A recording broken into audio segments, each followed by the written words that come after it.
સમાચાર જે સામે આવી રહ્યા છે તેના ઉપર કરીશું વાત। જૂનાગઢમાં આજે ભાગવતના મંચ પર ધર્મસભાનું આયોજન કરવામાં આવ્યું છે। આજે ધર્મસભાનું આયોજન છે જેની અંદર ધર્મસભામાં અનેક ખુલાસા થાય તેવી શક્યતાઓ છે। તમામ સાધુઓ છે જે અત્યારે હાલ આ ધર્મસભામાં ઉપસ્થિત છે। આજે ભાગવતની પૂર્ણાહુતિ છે ત્યારે સાધુઓના ચાલતા વિવાદમાં નવા ઘટસ્ફોટ થશે। मेरे प्रणाम को स्वीकार करे और जैसे तुलसीदास जी ने कहा है कि संत ना हो जगत में जली जात ब्रह्मांड, इस पूरे ब्रह्मांड को आग लग जाती अगर संत इस पृथ्वी पर नहीं होता। एक पत्र ने बापू के यहां उड़ाड़ी दो थई गયું स्वागत।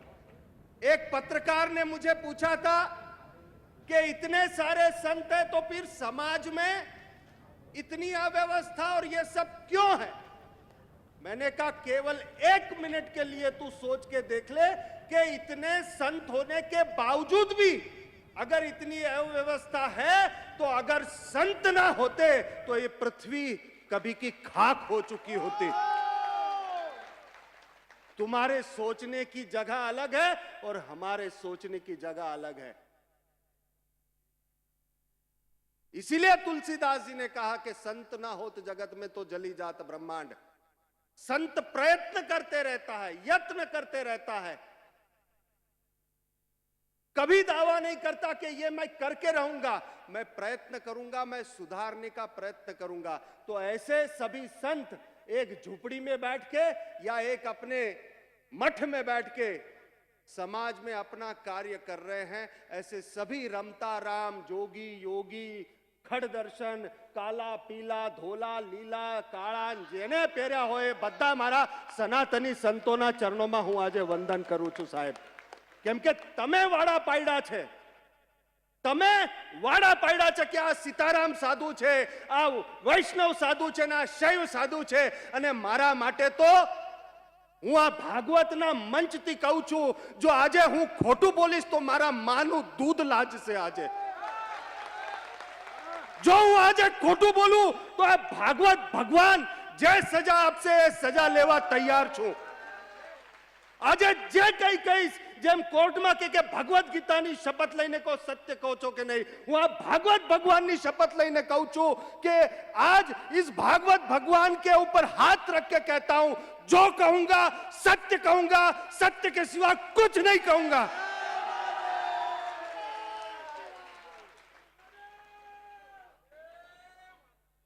आ भक्तों चरणों में वंदन करू छू, आ माताओं बहनों चरणों में वंदन करू छू। आज तमारो दीकरो बोली रह्यो छे एम सांभळजो मने।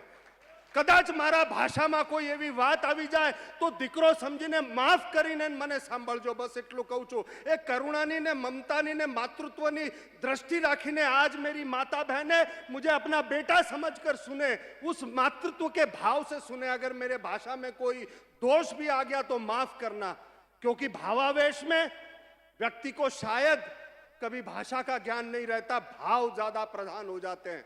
मेरे सभी भाईगण मित्रगण, यहां पर जूनागढ़ के लोग और टीवी पर सुनने वाले सभी साधु संत, इस देश के सभी लोग, मैं आप सबसे भी कहना चाहता हूं कि केवल एक मेरी जगह पर आज जो मैं कहता हूं उस जगह पर अपने आप को रख के देखना, उस भाव से सुनना और फिर निर्णय करना। कभी कभी आधी अधूरी बातें सुन कर हम जिस तरह से निर्णय कर लेते हैं और उससे जितना सत्यानाश होता है उसका जिम्मेदार कौन, उसका जिम्मेदार कौन, बहुत जरूरी है यह समझना। तो मैं सबसे पहले सबके चरणों में वंदन करता हूं, सुनने वाले, टीवी के माध्यम से सुनने वाले और भारत भर के सभी अखाड़ों के, सभी संप्रदायों के सनातनी संतों के चरणों में वंदन करता हूं। केम के मने आ सीताराम साधुनो विष्णु नारायण पण जोईए, स्वामी नारायण पण जोईए अने नमो नारायण पण जोईए। मारा सनातनना टुकड़ा थाय ए हूँ सहन नहीं करूं, मने बधा भेगा जोईए छे। कदाच अमारा में कई एका बीजाना वांदा हशे, अमे भांडेडा भेगा थशुं, एका बीजा जोड़े बांधी लेशुं, पण अमे भेगा रहीने अमने बीजू युद्ध लड़वानुं छे साहेब। आ विधर्मीओथी गिरनारने बचाववो छे साहेब। विधर्मियों से इस गिरनार को बचाना है। हम सबको एकत्रित होकर ही चलना पड़ेगा। सनातन के टुकड़े मैं नहीं सहन कर सकता। तो आज उस भाव से मैं बात कर रहा हूं। सबसे पहले संतों का वंदन करके, आशीर्वाद लेकर, आपका आशीर्वाद लेकर के, और पत्रकारों को बहुत बहुत मैं अपने हृदय से स्वागत करता हूं। आज का ये बात, जो कुछ भी मैं कहने जा रहा हूं, मैं दो हाथ जोड़ करके विनती करता हूं इस देश के प्रधानमंत्री नरेंद्र मोदी जी से, इस देश के गृह मंत्री अमित शाह जी से, और इस राज्य के मुख्यमंत्री भूपेंद्र भाई पटेल से। मैं जो कुछ भी कह रहा हूं उसमें मेरा स्वार्थ कुछ भी नहीं है। सभी साधु संतों को, सभी अखाड़े के और सभी संतों को, इस देश के संतों को, कि अब वक्त आ चुका है कि हमें सोचना पड़ेगा और उसके लिए कदम उठाना पड़ेगा। ऐसा वक्त आ चुका है। इसलिए मेरे दो हाथों जोड़कर विनती करता हूं कि आप मुझे धैर्य से सुनना और फिर निर्णय करना। और यदि आपको लगता है कि सत्य है तो बाहर आके अब आपको बोलना पड़ेगा, क्योंकि नहीं बोलोगे तो कभी नहीं बदलेगा। बोलोगे तो अभी से बदलाव शुरू हो जाएगा, परिवर्तन शुरू हो जाएगा। बोलना तो पड़ेगा, बोलना पड़ेगा।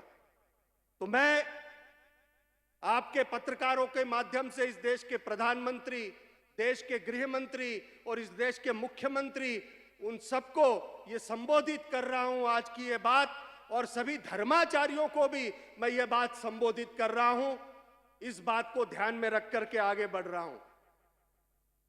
मैं महेश गिरी, इस पूरे समस्त ब्रह्मांड की शक्तियों को आह्वान करता हूं कि आज इस शरीर का उपयोग करके आप बात कीजिए, ये सत्य है या नहीं। अगर असत्य है तो दंड दीजिए, दंड लेने के लिए भी तैयार हूं।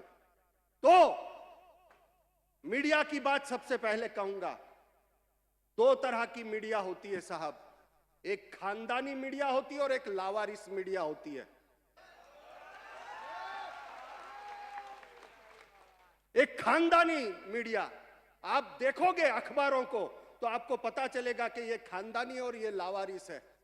क्योंकि खानदानी अखबार पहले तहकीकात करेगा, तपास कर से पहले तहकीकात करेगा, गंभीरता देखेगा, और फिर जो सत्य होगा वो सब कुछ जान करके, देख करके, और उस सत्य को छापेगा, समाज के सामने लाएगा। क्योंकि उसे पता है ये खानदानी अखबार एक बार साख गई तो सब गया। तो खानदानी पत्रकारिता, मैं आज किसी न्यूज चैनल या किसी संस्था का नाम नहीं लूंगा, क्योंकि एक का लूंगा तो दूसरे के लिए वो ठीक नहीं होगा, पर मेरे भाव पहुंच रहे जहां पहुंचने हैं वहां पर। एक खानदानी मीडिया है साहब, जो सत्य को देख करके, सत्य को समझ करके, तहकीकात करके सत्य को सामने रखता है, और इसलिए उनके अखबार या उनका चैनल पीढ़ियों तक चलता है, टिकता है, क्योंकि सत्य के साथ वो चल रहा है। और एक लावारिस मीडिया जिसका कोई मां बाप नहीं होती, और पहचान बनाने के लिए जैसे पोस्टर चिपकता नहीं है तो थूक लगा के चिपकाने का प्रयत्न कूद के मार मार के करते हैं ना, वैसा एक लावारिस मीडिया। अस्तित्व कोई नहीं, पर दिखाना है, सनसनीखेज, यही वो आदमी है। सत्य है तो ठीक है, लेकिन अगर सत्य नहीं है तो उस इंसान के भीतर क्या आप बो रहे हो, उसकी जिम्मेदार कौन रहेगा साहब। जब तिरुपति के वहां पर श्री काची कामाकोटी पीठ के शंकराचार्य जी के ऊपर इतना सब कीचड़ उछाला गया, अंत में सुप्रीम कोर्ट ने उनको निरपराध जाहिर किया, पर इतना सब नुकसान हुआ था, उसका जिम्मेदार कौन जिम्मेदार है उसका। कभी कोई दुश्मनी से भी कीचड़ उछालता है, कभी कोई पैसे की लालच में कीचड़ उछालता है, कभी कोई द्वेष से कीचड़ उछालता है, पर सत्य क्या है ये सुने बगैर, जाने बगैर आप अगर किसी को अपने कोर्ट रूम में, मीडिया के ट्रायल में उतारना चाहते हो तो पहले सत्य तो जानो। मैं धन्यवाद देता हूं उस मीडिया को जो खानदानी है, और मैं धन्यवाद उसको भी देता हूं जो लावारिस है कि तुम्हारी औकात है उतना तुम आजमा लो। आज तो मेरे कपड़े उतार लो, ये चमड़ी भी उधेड़ के ले लोगे तो भी सत्य नहीं छोड़ूंगा, धर्म नहीं छोड़ूंगा।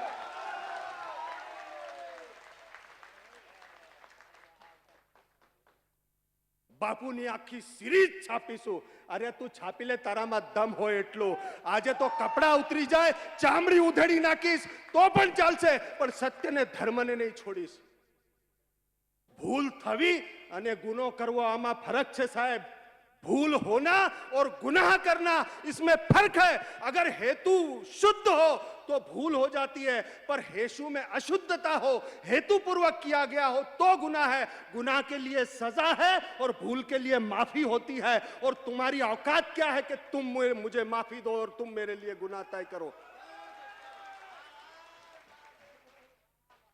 हिम्मत है उतना छाप। आज आखू ब्रह्मांड उतरी गયું છે મારા અંદર અને કહી રહ્યું છે કે આજ બોલ તું, જે છાપવું હશે છાપ। ભરે બજારમાં વેચાઈ જઈશ પણ હું ધર્મને ને સત્યને નહીં છોડું, નહીં છોડું અને નહીં છોડું।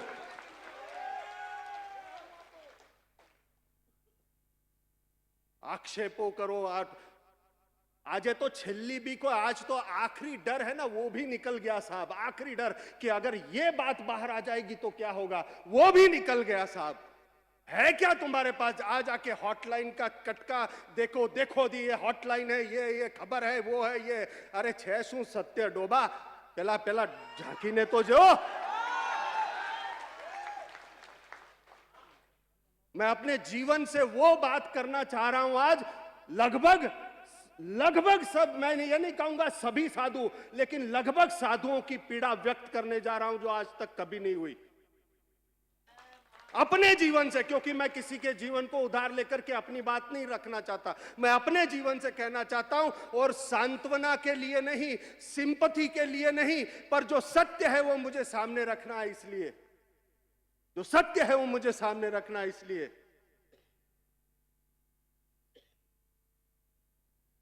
कागज लिख के रात भर तैयारी की, पर आज मुझे लगता है इसकी भी जरूरत नहीं, क्योंकि आज ब्रह्मांड ही उतर के बोलना चाहता है। जो होगा देखा जाएगा, जो होगा देखा जाएगा। मैं महेश गिरी, मेरी मां के कोख से जन्म हुआ मेरी मां का नाम सरस्वती, मेरे पिता का नाम विष्णु व्यास। नासिक में जन्म हुआ। बचपन से ही संस्कार धर्म के, साधु संतों के, सेवा के, और उस सेवा और धर्म को देख करके भीतर इच्छा हुई। एक जीवानंद करके साधु थे, उनके साथ हिमालय की यात्रा पे निकला। और आज भी वो व्यक्ति जीवंत है, मुंबई में बैठा है, हर पूर्णिमा को पूर्णिमा भरने आता है मंदार मेहंदले। वो है, जीवित है, साक्षी है। हाजी मलंग पहाड़ के पीछे एक बहुत बड़े सिद्ध संत रहते थे, उनके पास वो ले गए और कहा कि हिमालय जा रहे हो? हमने कहा हाँ। तो कहा हिमालय तुम्हारे लिए गिरनार में प्रतीक्षा हो रही है। वो साक्षी है, वो व्यक्ति आज भी, तुम्हारे लिए गिरनार में प्रतीक्षा हो रही है, तुमको गिरनार जाना है। छोटा, बहुत कच्ची उम्र थी साहब मेरी, कच्ची उम्र, 16-17 साल का था मैं। क्या पता होता है उस बालक को, इतना कुछ नहीं पता होता साहब। आपके बच्चे भी कभी कोई गलतियां करते हैं ना, तो कच्ची उम्र है, उसको सिखाने वाला कोई नहीं है साहब, उसे बताने वाला कोई नहीं है कि ये गलत है और ये सही है। क्योंकि माँ बाप को ही पता नहीं है तो बच्चे को क्या बताएंगे। अब वहां से निकला, गिरनार आया। गिरनार पे सभी जो घर छोड़ करके आते थे, कमंडल कुंड दत्तात्रेय, धूनाक दत्तात्रेय की गद्दी, उसका वारसदार है समझ लो। जितने भी साधु संत दिख रहे लगभग सभी कमंडल कुंड दत्तात्रेय संस्था में सेवा करके और साधु बने। घर छोड़ के आने के बाद एक ही आसरा होता था, तो वहां गया और वहां पर पीठाधीश अमृतगिरी बापू, एक औलिया फकीर, जो बातें इन्होंने बताई कि बीमार वो खुद पड़ते थे, इंजेक्शन हम लेते थे, दवा हम लेते थे, रानपुर वाले बैठे साक्षी है यहां पर। मेरा पूरा गांव रानपुर पूरा साक्षी है, मेरे एक एक जीवन के एक एक क्षण को उसने देखा हुआ है।